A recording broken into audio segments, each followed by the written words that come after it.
आज हम 1 जुलाई 2021 को भौतिक विज्ञान के चैप्टर 1 विद्युत आवेश एवं क्षेत्र कक्षा 12 का जो जॉइंट होमवर्क पार्ट फर्स्ट और पार्ट 2 प्राप्त हुआ है, उसके पार्ट 2 को सॉल्व करेंगे। पार्ट 1 की तरह ही इसमें भी 5 प्रश्न हैं। पांचों प्रश्नों को हम बारी बारी से सॉल्व करेंगे, समझने का प्रयास करेंगे। पहला प्रश्न है, आवेशित कण की चाल बढ़ाने पर तापमान पर क्या प्रभाव होता है? What is the effect on charge and mass on increasing the speed of charge particle? अगर चार्ज पार्टिकल की स्पीड को इंक्रीज किया जाए तो चार्ज और मास पर यानी आवेश और द्रव्यमान पर क्या प्रभाव पड़ेगा? आवेश चाल के साथ निश्चल राशि है, बदलने वाले, यानी कि हम ये कह सकते हैं कि आवेशित कण की जो चाल है वो आवेश को प्रभावित नहीं करती है। Charge of charge particle does not depend on the speed of charge particle. किसी भी चार्ज पार्टिकल का जो चार्ज है वो स्पीड पर डिपेंड नहीं करता है। दूसरा अगर हम देखें तो ये है द्रव्यमान। हम सब जानते हैं अपेक्षित द्रव्यमान का जो सूत्र होता है m, वो होता है m upon √ of 1 minus v square upon c square. पहली बात तो इस सूत्र से क्लियर ये पता चल रहा है, इस फॉर्मूले से क्लियरली ये दिख रहा है कि m is depend on v, यानी m v पर निर्भर करता है। यहाँ से हम ये देख सकते हैं कि v का मान बढ़ाने पर v square upon c square का मान बढ़ेगा, जबकि √ of 1 minus v square upon c square का मान घट जाएगा, और इसका मान घटने के कारण जो कुल राशि है उसका मान भी घट जाएगा। यानी हम ये कह सकते हैं कि v का मान अगर बढ़ाया जाए तो ऐसी स्थिति में आपेक्षिक द्रव्यमान m का मान भी बढ़ेगा। तो ये कहा जा सकता है कि आपेक्षिक द्रव्यमान चाल बढ़ाने पर बढ़ता है, यानी हम कह सकते हैं relative mass is increases as increasing in speed of charge particle. अगला जो प्रश्न है वो है, उस कण का उदाहरण दीजिए जिसका विराम द्रव्यमान और आवेश शून्य होता है। Give an example of particle whose rest mass is 0।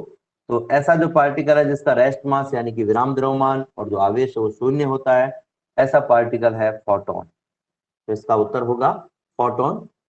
अगला प्रश्न हम देखें तो अगला प्रश्न है, ऊन से रगड़े जाने पर कोई पॉलिथीन का टुकड़ा 3 × 10⁻⁷ कूलाम के ऋणावेश से आवेशित पाया गया। दो कैलकुलेशन हमें करनी है, स्थानांतरित इलेक्ट्रॉनों की संख्या ज्ञात करनी है। क्या ऊन से पॉलिथीन में सहती यानी द्रव्यमान का भी स्थानांतरण होता?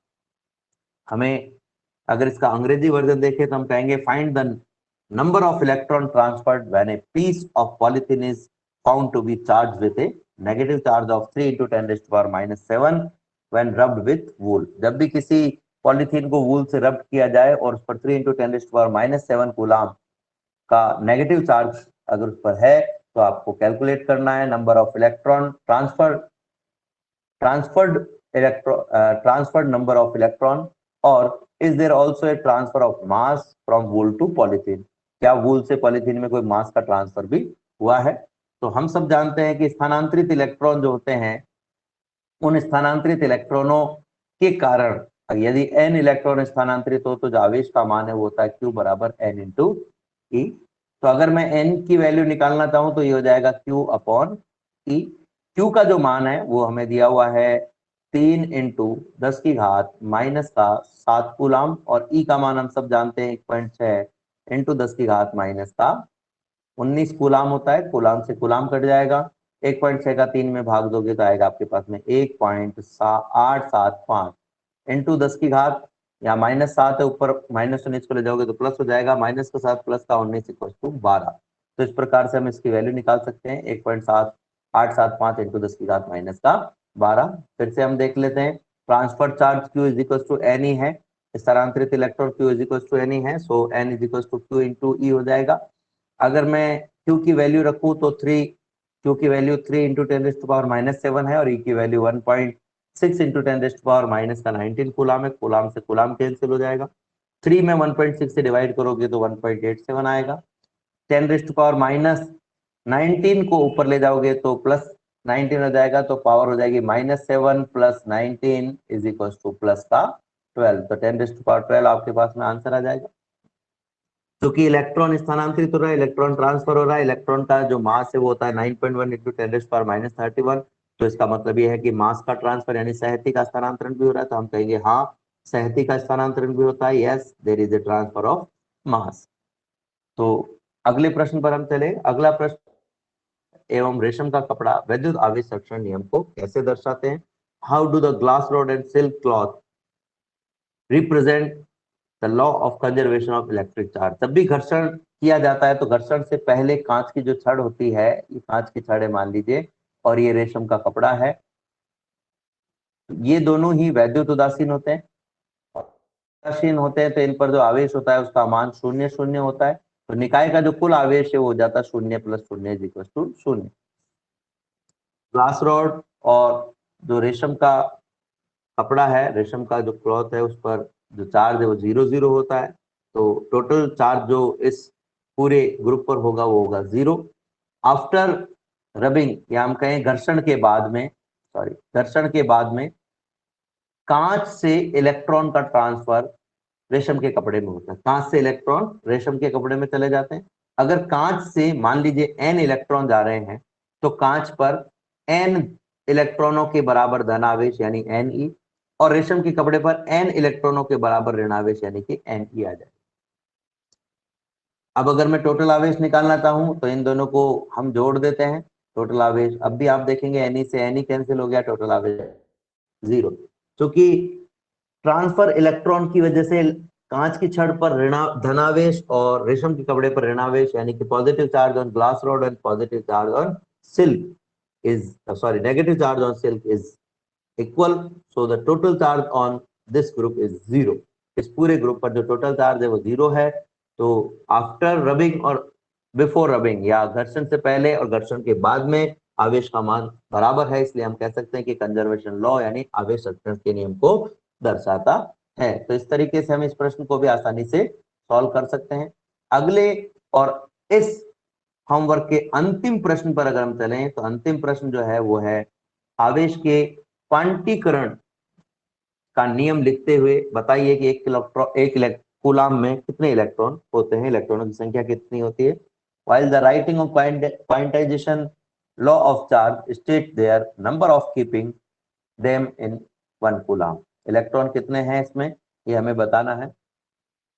तो आवेश के क्वांटीकरण का जो अभिप्राय है वो बहुत सिंपल है कि किसी भी वस्तु पर जो आवेश होता है वो एक निश्चित संख्या जिसको अपन कहते हैं E, उसके पूर्ण गुणज के रूप में ही होता है। यानी किसी भी वस्तु के कुल आवेश में, पूर्ण गुणज पे होने का मतलब क्या है, किसी वस्तु के कुल आवेश में यदि E से आप डिवाइड करोगे तो हमेशा आपके पास में एक पूर्णांक आएगा।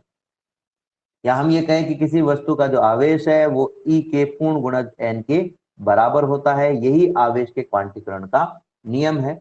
और ये जो E है ये आवेश का क्वांटा कहलाता है। अगर मैं इसको एक दूसरे तरीके से कहूं तो मैं कह सकता हूं कि charge in any object is always equals to the integer number multiplied by E, or we can say it says the charge in any object is equal to the n time of E, where E is the quanta of charge, जहां पर E quanta है charge का। अब अगर हम एक coulomb आवेश में इलेक्ट्रॉनों की संख्या निकालना चाहें तो हम सब जानते हैं n बराबर होता है Q/E। Q की वैल्यू एक कूलाम रख दीजिए, इलेक्ट्रॉन 1.6 × 10⁻⁻ था 19 कूलाम, कूलाम से कूलाम कैंसिल हो जाएगा, इसको सॉल्व करोगे तो आएगा 6.25 × 10⁻18 कूलाम। -19 को ऊपर ले जाओगे तो +19 हो जाएगा। 1 में 1.6 से डिवाइड करोगे तो आपके पास में एक्चुअल में 0.625 आता है, और यहाँ पर 18 की जगह 19 आता है, लेकिन इस पॉइंट को आप आगे भेज दोगे तो आ जाएगा 6.25 × 10⁻18 कूलाम नहीं आएगा, सॉरी बाय मिस्टेक कूलाम मैंने बोल दिया 18। ये जो है ये नंबर ऑफ इलेक्ट्रॉन है।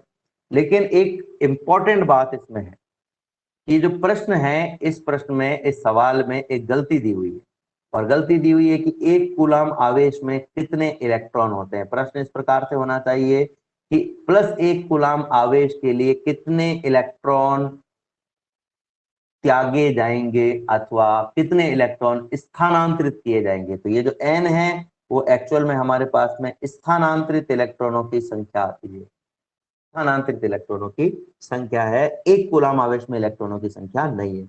हम कभी भी किसी आवेश में इलेक्ट्रॉनों की संख्या नहीं है। उदाहरण में दे रहा हूं इसका, मान लीजिए आपके पास में एक गोला A है, इसमें 5 इलेक्ट्रॉन है और 5 ही प्रोटॉन है, इसका टोटल आवेश 0 होगा। अब टोटल आवेश तो 0 है, ये टोटल आवेश तब भी 0 होता है जब इसमें 5 की जगह 6 इलेक्ट्रॉन और 6 प्रोटॉन होते हैं। यानी कि हम इलेक्ट्रॉन नहीं निकाल सकते, हम ट्रांसफर ऑफ इलेक्ट्रॉन निकाल सकते हैं, कितने इलेक्ट्रॉनों का स्थानांतरण हुआ है ये ज्ञात कर सकते हैं। तो यहाँ जो n है वो स्थानांतरित इलेक्ट्रॉनों की संख्या है। इस प्रकार से ये वर्कशीट हम सॉल्व कर सकते हैं। उम्मीद करता हूँ आपको ये समझ में आई होगी। धन्यवाद।